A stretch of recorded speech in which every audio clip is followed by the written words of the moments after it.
Hey guys, it's Woody the Unexceptional Gamer, and welcome to Mail Monday, a weekly series that's not so much about the gameplay, but instead is about your questions and my answers to them. You knew I was going to say that. Let's get started. Mail Monday. Girlfriend cried after first time? So, I'm a senior in high school and she's a junior. For those of you that don't know, that means they're about 18 and 17. Today was our 4-month official, but it's been almost 5 together. We love each other so much that we decided to lose our virginities to each other. We had done everything else many times. She got the pill with her mom a week or so ago, and we've been waiting till she was ready. Tonight, we were about to in my car, and she said maybe she wasn't as ready as we thought.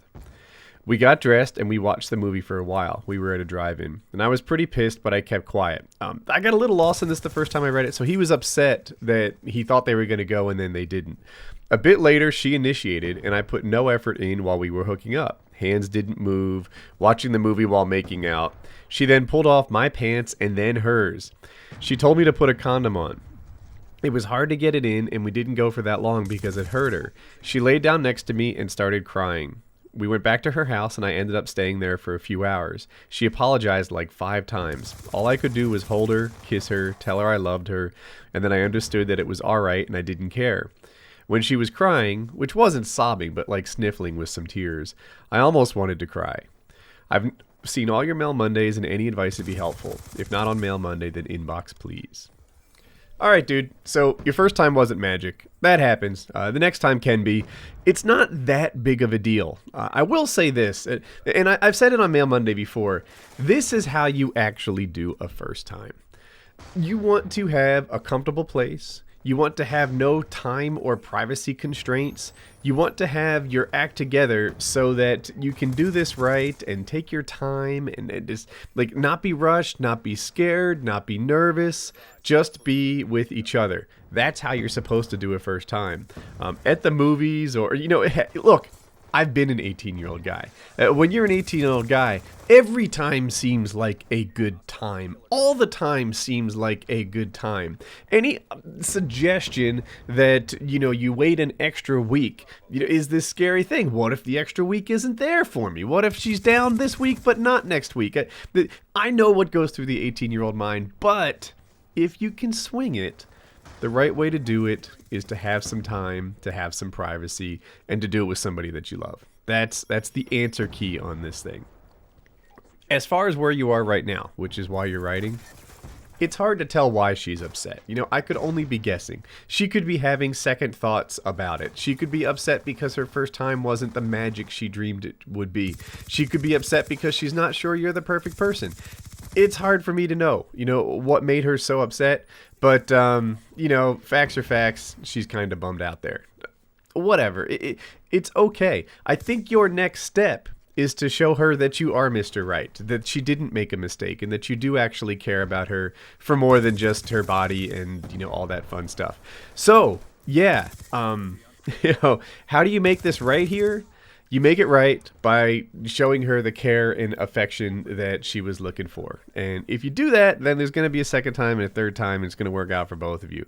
If I don't like your move there, not getting action, so you kind of did this like protest makeout session thing. Come on, bro.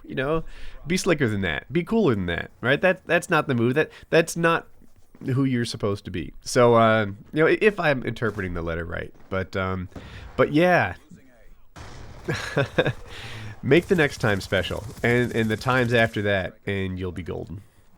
Nice guys finish last.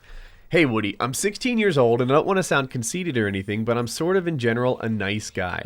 My problem is that I have a lot of trouble with the girls because it seems as though maybe I'm doing something wrong relating to being nice. I'm very passionate about the ones that I love. I even brought this girl flowers who I really loved and was best friends with her for 2 years. Unfortunately, it didn't go the way I wanted it to. However, I'm in no way afraid to ask the girls out that I like. I just never get the intended response. I'm tired of it, honestly. I have great grades and all, I just want some compassion, and I've been waiting a really long time. Will things start to go my way? You're a great guy, and even a response would be great. Alright, here's the thing about this nice guys finish last fallacy. And, look, there's someone out there for everybody, so, regardless of what you bring, you'll eventually find the right woman for you. But here's the deal. Oftentimes when a guy says, I'm nice, and that's their primary attribute, right? That's what they're bringing to the table here. a lack of beating or even praise and put on a pedestal, that's not enough, right? You know, if you want that douchebag at the party that you hate, that the girl loves, he's bringing the show, right? That guy has some sort of, I don't know, entertainment value. He's the it factor that the nice wallflower doesn't have. You know, you say, oh, he's going to cheat on her. He's going to do this. He's going to do that. Maybe so, but on that initial impression, right? And you know, just think of when you meet a girl. You know within 30 seconds whether or not she's a candidate, right? How does she hold herself? How pretty is she? What does her body look like? And, you know, you just get that vibe off of her. It's not much different with girls, right? They're going to get that same vibe off of you. And ask yourself, what vibe are you pushing out there? If it's puppy dog, if it's, you know, if you date me, you're never going to be beat, then that's not enough. If it's you date me and you'll, you know, I don't know, you'll always have a guy who smiles when you call, that's good, but it's not enough. You know, there are other guys who bring this, you know, if you date me, you'll be the center of attention. If you date me, you'll never be bored. And you need to add a little of that to your repertoire. Dear Woody, I'm a teenage boy who lives in Canada and I have a younger sister. My life has been going great until last fall when my mom told me that she and my father were divorcing. I crossed some of that out because I was afraid it would give up his identity. I was so devastated about this that I lost my appetite. I have an anxiety and I don't want to talk to anybody, including my friends or my parents. My parents are putting the house up for sale in March, and my mom already has a boyfriend, but my parents haven't divorced yet. My dad knows she has a boyfriend, by the way. And my dad is saying he's moving to North Carolina, which means I'll only be able to see him in the summer when I'm off school. My little sister was crying when my mom told her about a month later because she's sensitive to things, and she's handling it pretty well, along with my dad's parents and my mom's parents.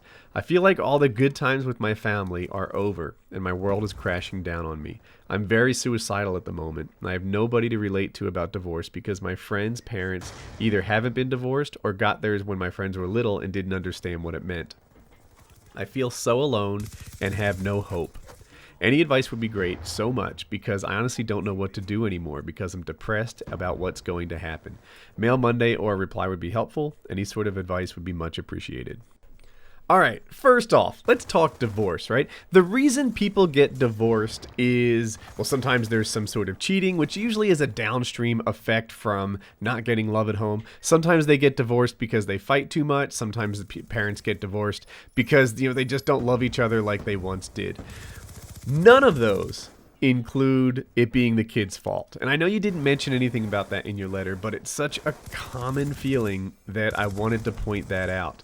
The reason your parents are getting divorced is not you. Sometimes kids, stupid kids, think things like, well, maybe if I were a perfect kid, then my parents' life would be less stressful and things would have gone better. Maybe if I, you know, got better grades, then my parents would want to stay. But dude, no, that's crazy. It's not you. So I just wanted to put that out there so that you know that's the deal. Now you need to know what to do from here, you know, and it's a tricky thing, right? You're depressed. You're sort of, you know, wallowing in this. You're stuck in a rut and you feel like your good times are gone. And that is the worst thing about depression. This notion that somehow your future isn't good, right? There's a whole, if your past is bad, you can escape that. You can improve upon it. But if you think your future is bad, then you can feel kind of stuck. Your next step here, you know, in this day-by-day treatment here is to live your life. Do that. You need it for you. Your parents want it for you. That's the way this thing goes down. Please, you know, the next thing that you should be doing here is figuring out what makes you happy and doing that thing. That's a big part of your success plan here. Do you like basketball? Do you like, well, you're Canadian, so obviously you like hockey, you know, play it, do your thing, you know, that is going to be your coping strategy here, you know, to live your life and find some measure of happiness. It's your next step. So yeah, you know, I'm sorry about your parents. I know that it's rough, and you know, it will get better. It will get better. At some point, having divorced parents isn't going to be news. It's going to be history. And, it's almost a similar strategy to dealing with a death in the family. You know, that person that died doesn't want you to have a horrible time going forward. That person that died wants you to find some happiness. That person that died, wants things to go your way. And your parents want this from you too. I shouldn't have made that comparison, but the talk to your friends if you have any friends. I know you said that they went through it when they were young and you don't have anyone else, also enduring the same problem. But, that doesn't mean that they're not there for you. One of the problems with depression is that people tend to retreat into their hole and not get the help that they need, but that's not your deal, Oh, and by the way, if you ask your parents to talk to someone like a therapist, it wouldn't be such a bad thing. It sounds crazy at first, but when you meet with him and you express yourself to him, you'll find that it's actually pretty darn helpful. But don't go through this alone, and don't get stuck in your parents' trouble. Go ahead and live your life. Everybody wants that for you. Alright, if you're still here, be sure to drop the video a like, subscribe in the top right if you're new, and here's 2 videos that you may have missed. You can check out the new PS4 controller on the right, story time on the left of a guy that changed the world, and you have a good day.